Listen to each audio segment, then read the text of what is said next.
Dear Straight Star viewers, welcome.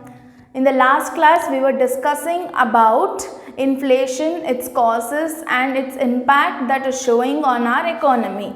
Yes or no? So, what did you understand from that? What is inflation?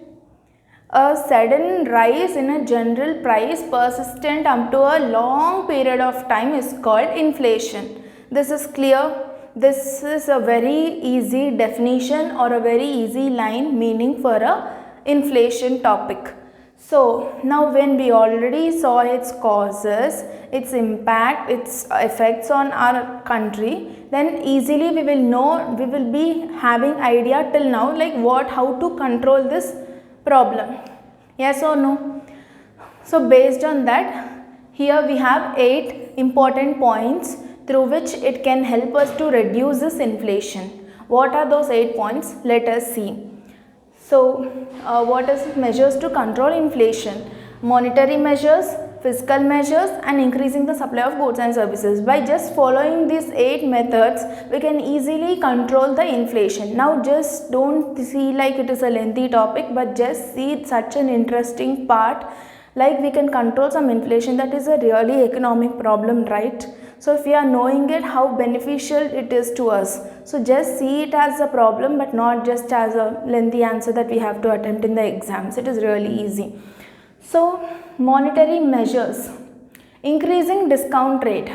Now what do you mean by increasing discount rate? Like the discounts we get on these prices, dresses, shops, some sets and all, dinner sets or some other products, etc. Not exactly. Now this commercial banks will issue some papers for us, right? Some commercial papers, edible papers, on which the rates are again rediscounted. What will happen about when it is rediscounted? The lending rates will increase. So the bank's rate will be much more costlier. So obviously the banks will be costlier. Yes or no? So what will be happening at that time? That will reduce the purchasing power of the money that is left with the public. So purchasing power of money will be reduced. That is the main thing it can help. So reducing the purchasing power of money, it will help us, increasing discount rates. And then the next one is high reserve ratios. Now government usually uses the reserve ratios like CRR and SLR. What is the CRR and SLR? Cash reserve ratio and statutory liquidity ratio. What will happen because of this two? We have many liquidity ratios and many things to calculate the interest ratios and all. We have studied it in, I know we have studied in accounting, in banking and also in economics. Many times we have heard these terms. So what is this use of it now? So the use of it is, usually banks use these ratios to less the power of money. I mean to save the money that is with the public, and whenever they issue or raise this reserve ratios, obviously it cuts the relation from the bank side. So how it is like, there is a small example with which I can tell you. I never go myself to help someone, but if someone is asking me or approaching me for help, then how can I be helpless? No, it's not a concept. So it is trying from this side also. Here it is trying from the public side to reduce the purchasing power. From this side, it is helping the banks to restrict. Now, banks won't come to us to that I will give you loan, please come, please come. We will go near the banks, right? So here it cut it from our side. Now here it is cutting from the bank side, so not to get that loan. So whenever they increase this reserve ratios, there will be less cash left with banks. So they won't come forward by giving some lending credit and all. So they don't have that courage to give all these loans and all. Yes. So that's how it helps in reducing inflation. And then the third one is open market operations. So to restrain this disposable income. Now we again got to know the new term called disposable income. What is this disposable income?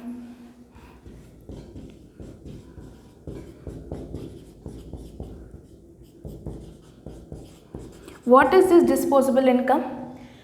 The income which is left with you once after you're clearing all your payments, like clearing your taxes, your expenses, everything, whatever is left with you to spend it on your wish on any item or anything, that is called disposable income.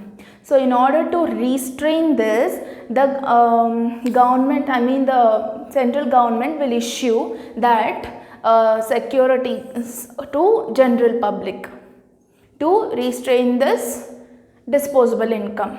So in that way it helps to clear or reduce the inflation, and that is one of the measure. Why it will help? To reduce the inflation, it will issue its securities to the public. That central government will issue that securities, government securities or bank securities, whatever the company securities, to the public. So what happens now? That restrains the disposable income. Got it? Now then we'll go into fiscal measures. Here we have government revenue and government expenditure. Now this revenue and expenditure we will already be seeing in accounts and all. We'll have that surplus column deficit where we will be calculating the revenue and expenditure. Now we know the terms, we are aware of revenue. What is revenue? That which we get, that is as a profit, and expenditure is which we spend. So expenditure. So what happens? What is government revenue now? So how that usually the government gets the revenue? From taxes, right? Like income tax, wealth tax, sales tax, etc. So in order to reduce this inflation, what can the government do from this revenue side? Is like it will get taxes, yes or no? So whenever it increases the taxes, what we feel? Is it necessary to spend? Yes or no? So whenever they increase this taxes rate, obviously the purchasing power again it will be reduced. Yes or no? The demand to purchase, to get the products and all, it will be reduced or not. So in that way it will be helping. And government expenditure. Now when the government starts spending, it won't spend on the stupid things, right? It will do something beneficial to that, like it will get double the amount of it. Like it spends on the tourism, on communication, on the transportation and hospitals, banking, tertiary sector, almost everything. So what happens with that? It gets double, triple income, like increasing of employment opportunities, increasing of income, whatnot, everything. Yes or no? So, and yeah, it is not easy to control this expenditure anyway.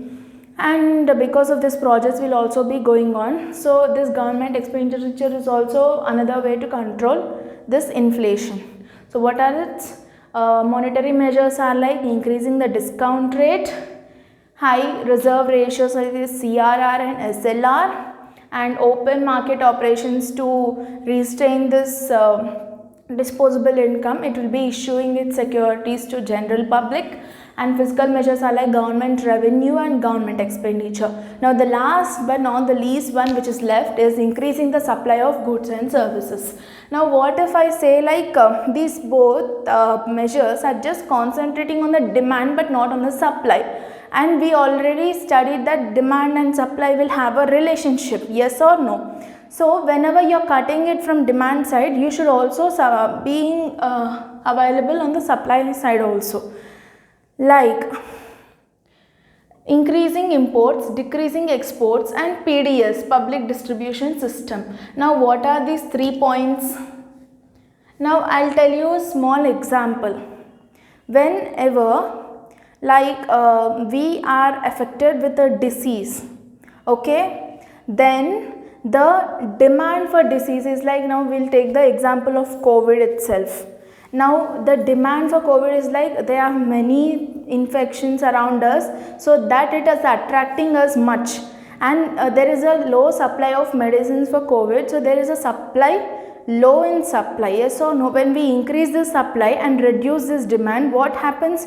Obviously the problem decreases. In the same way, inflation is a problem which is affecting on the goods and services, and that is affecting the total market. Yes or no? So for which we already took the demand measures, how to control the demand. Now what are those medicines needed to supply and to reduce that problem is what is needed. Yes or no? So those are the supply measures. First, increasing imports.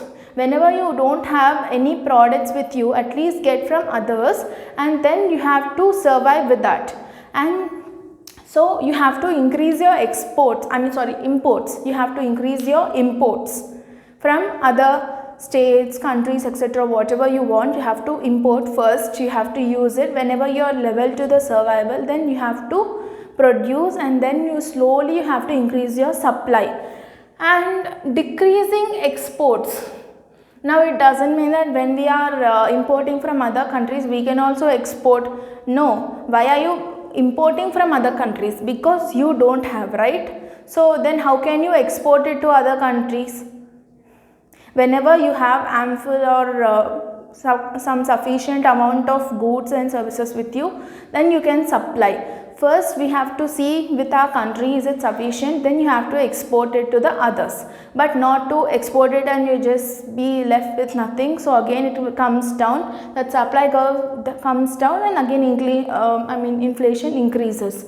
And public distribution system, we need to follow this. And also we have to concentrate on the commodities, fixing price. We have to sit and discuss about the pricing, administering the prices of the commodity. Sitting in a community, we have to decide what will be the price of these commodities and all. So these are the few important measures if we take about this inflation, then it can be easily controlled, or else it will be repeating again and again. So what are its measures?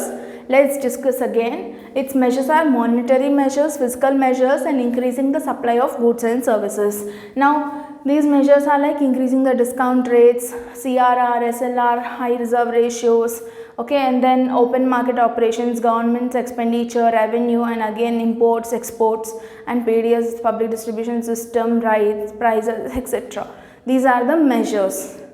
So if we follow these measures, if we take it seriously, then we can reduce this inflation. I hope I made clear and relevant to this topic, and even if you have any doubt, then comment, like, share and subscribe to our channel, and stay tuned to Stray Star. Thank you.